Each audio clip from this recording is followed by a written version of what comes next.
ঘুমহীন গন্তব্য। জীবনে এক অদ্ভুত গন্তব্যে পৌঁছেছে আমরা। এই কথাটা প্রথম মাথায় এসেছিল এক রাতে, যখন ঘড়িতে ভোর ৩টি বেজে গেছে, কিন্তু ঘুম আসেনি।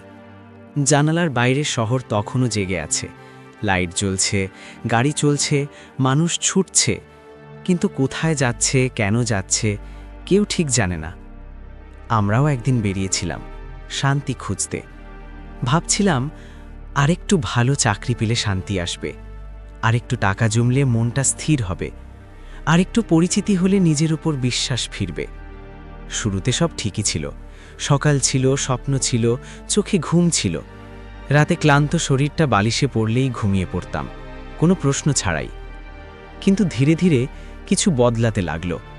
আমরা লক্ষ্য করিনি ঠিক কখন, কিন্তু একদিন বুঝলাম ঘুম আর আগের মতো আসে না। চোখ বন্ধ করলেই হিসেব শুরু হয়, কাল কি হবে, পরশু কি হবে, আমরা ঠিক পথে আছি তো? শান্তি খুঁজতে খুঁজতে আমরা এমন এক দৌড়ে নেমে পড়েছিলাম যেখানে থামলে পিছিয়ে পড়ার ভয়, আর চললে নিজের থেকে দূরে সরে যাওয়া। দিনে আমরা হাসতাম, রাতে আমরা ভেঙে পড়তাম।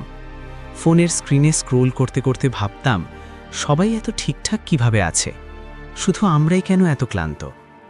আসলে সবাই একই গন্তব্যে যাচ্ছিল, ঘুমহীন এক জায়গায়, যেখানে চোখ বন্ধ করা যায় কিন্তু মন বন্ধ করা যায় না, যেখানে বালিশ নরম কিন্তু চিন্তা আরও ভারী।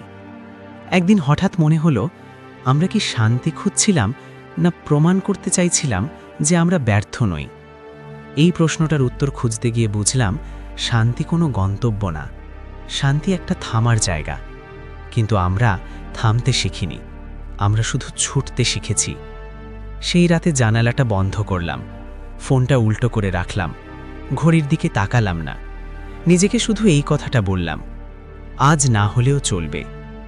অনেক দিন পর ঘুম পুরোটা আসেনি, কিন্তু একটু বিশ্রাম এসেছিল। আর তখনই বুঝলাম, আমরা এখনো গন্তব্যে পৌঁছইনি, আমরা শুধু ভুল রাস্তায় অনেক দূর চলে এসেছি। ফিরে আসা কঠিন, কিন্তু অসম্ভব না।